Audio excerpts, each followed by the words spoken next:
భూమి దారిలో నడుచుకుంటూ వెళ్తూ ఉంటుంది. అప్పుడే రత్నం ఆ రౌడీతో గొడవ పడడంతో ఆ రౌడీ రత్నంని కొట్టటానికి "ఏయ్ ఆగవే" అంటూ వెంటపడుతూ వస్తూ ఉంటాడు.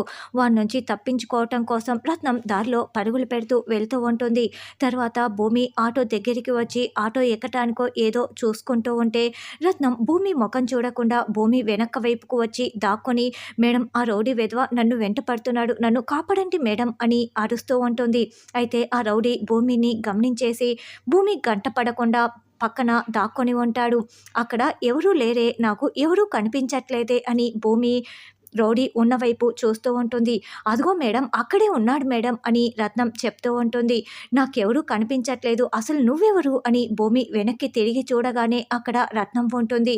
అయ్యో, నేను ఈవిడ్నే పోయి సహాయం అడగాలా అని రత్నం కంగారు పడుతూ అక్కడి నుంచి పారిపోతూ ఉంటే "ఏయ్ నువ్వా, ఆగవే ఆగవే" అంటూ భూమి పరుగులు పెడుతూ వెంట పడుతూ ఉంటుంది. అప్పుడే ఎస్పీ సూర్య కార్ని పక్కగా ఆపుకొని కారుకు ఆనుకొని నిల్చొని ఫోన్ మాట్లాడుకుంటూ ఉంటాడు.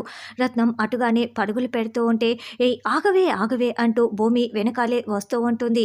భూమిని గమనించేసిన ఎస్పీ సూర్య "భూమి గారు, ఎవరిని వెంటపడుతున్నారు" అని సూర్య అడుగుతూ ఉంటే "తను మా అత్తయ్యపై అటాక్ చేసింది. మీ అన్నయ్య చనిపోవటానికి, మా అత్తయ్యపై అటాక్ చేయటానికి, దానికి అన్నిటికీ కూడా దానికి ఏదో సంబంధం ఉందనిపిస్తోంది" అని భూమి మొత్తం విషయం చెప్పుకు వస్తూ ఉంటుంది.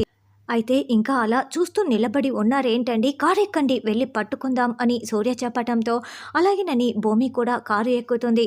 ఇక రత్నంని వాళ్ళు చేస్తూ ఉంటారు. ఒకచోట రత్నంకి ఎదురుగా వీళ్ళు కారుని అడ్డుగా వచ్చి ఆపటంతో రత్నం చాలా షాకింగ్గా చూస్తూ ఉంటుంది. వెంటనే సూర్య భూమి ఇద్దరు కారు దిగి "ఏయ్ తప్పించుకోలేవు" అని చెప్తూ ఉంటే రత్నం మళ్ళీ పరుగులు పెట్టబోతూ ఉంటుంది. "ఏయ్ ఆగు, కదిలావంటే షూట్ చేసేస్తా" అని సూర్య రివాల్వర్ని చూపిస్తూ ఉంటాడు. మరి రత్నం ప్రాణాలు పోగొట్టుకుంటుందా అన్నది రానున్న ఎపిసోడ్లో తెలుసుకుందాం.